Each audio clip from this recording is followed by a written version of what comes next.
যোৰহাট জিলাৰ অন্যতম অগ্ৰণী শিক্ষানুষ্ঠান টিয়কৰ জ্যোতি বিদ্যাপীঠে বিগত বছৰৰ দৰে এইবাৰো এক ব্যতিক্ৰমী পদক্ষেপ গ্ৰহণ কৰিছে। বিহুৰ বন্ধৰ পাছত বৃহস্পতিবাৰে বিদ্যালয় খোলাৰ প্ৰথম দিনটোত সকলো ছাত্ৰ ছাত্ৰীক জাতীয় সাজ পৰিধান কৰাই বিহুৰ ঐতিহ্য আৰু পৰম্পৰা ধৰি ৰাখিবলৈ চেষ্টা কৰে। উল্লেখযোগ্য যে প্ৰাৰ্থনা সভাতেই শিক্ষক কৰ্মচাৰী তথা ছাত্ৰ ছাত্ৰীসকলোৱে ইজনে সিজনক বিহুৰ ওলগ জনায়। তাৰ পাছতেই সকলো নিজ নিজ শ্ৰেণীকোঠাত বহি পাঠদান আৰম্ভ কৰে আৰু কোঠাতেই গুৰুক সেৱা কৰি আশীৰ্বাদ লৈছে। ছাত্ৰ ছাত্ৰীসকলক সৰুৰে পৰা নিজৰ জাতীয় কৃষ্টি সংস্কৃতিৰ বিষয়ে অৱগত কৰি অনাগত দিনবোৰত অসমীয়াৰ স্বাভিমান আপোন বিহুটিক সকলোৰে হৃদয়ত উপলব্ধ কৰাৰ মানসেৰে বিদ্যালয়ত এনে পৰিৱেশৰ সৃষ্টি কৰা হৈছে বুলি মন্তব্য কৰিছে বিদ্যালয়ৰ কৰ্তৃপক্ষই। ইফালে শ্ৰেণীকোঠাৰ পাছতেই বিদ্যালয়ৰ প্ৰেক্ষাগৃহত ছাত্ৰ ছাত্ৰী তথা শিক্ষক কৰ্মচাৰীসকলে একেলগে বিহু প্ৰদৰ্শন কৰে। এই ক্ষেত্ৰত অভিভাৱকসকলেও পূৰ্ণ সমৰ্থন আগবঢ়াই অনাগত দিনটোত এইদৰে ঐতিহ্য পৰম্পৰা ৰক্ষাৰ স্বাৰ্থত এনে আদৰণীয় পদক্ষেপ গ্ৰহণ কৰিবলৈ আহ্বান জনাইছে। বিদ্যালয়খনৰ এই পদক্ষেপক প্ৰশংসাৰে উপচাই তুলিছে সকলোৱে। আমাৰ জ্যোতি বিদ্যাপীঠ টিয়কৰ কাৰণে আজি শুভ দিন। আমি আজিৰ এই দিনটোতে আচলতে আমি সকলো ছাত্ৰ ছাত্ৰী শিক্ষক কৰ্মচাৰী লগ হৈ আমাৰ অসমীয়াৰ বাপতি সাহোন বিহুটো আমি আনন্দৰে উদযাপন কৰোঁ।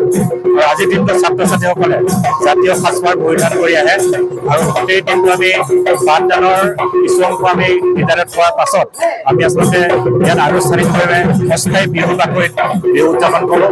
আৰু প্ৰতিগৰাকী ছাত্ৰ ছাত্ৰী আজি আমাৰ মাজলৈ বিহুৰ সাজাৰ অহাটো এটা ভাল আমি লক্ষণ বুলি ভাবোঁ। আমি আশা কৰোঁ যাতে অসমীয়াৰ জাতীয় পৰিচয় দিব পৰা একমাত্ৰ সংস্কৃতি হৈছে বিহু। বিশ্ব দৰবাৰতে বিহুক পৰিচয় কৰি দিবৰ কাৰণে যাতে জাতীয় চেতনাৰে উদ্বুদ্ধ হ'বৰ কাৰণে আমাৰ ছাত্ৰ ছাত্ৰীসকলক আজি আমি জাতীয় সাজপাৰ পৰিধান কৰি আহি আৰু আনুষ্ঠানিকভাৱে বিহু পৰিৱেশন কৰাৰ আমি ব্যৱস্থা কৰিছোঁ।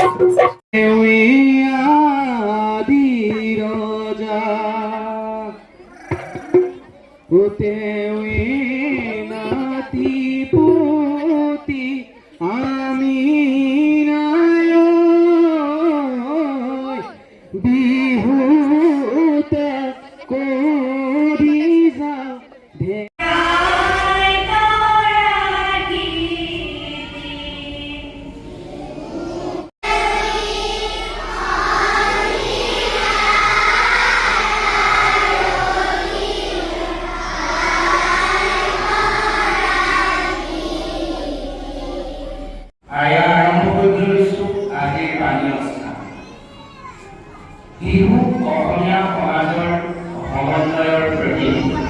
ই অসমীয়া জাতিৰ মেৰুদণ্ড স্বৰূপ, কল্যাণ সংস্কৃতিৰ সমৃদ্ধ আৰু সমাদৃত বিহু অসমীয়াৰ আয়ুস ৰেখা। ই অসমীয়া জাতীয় জীৱনৰ প্ৰাণস্পন্দেৰে প্ৰভাৱিত হৈ থকা এক সাংস্কৃতিক ধাৰা। বিহু কেৱল মাত্ৰ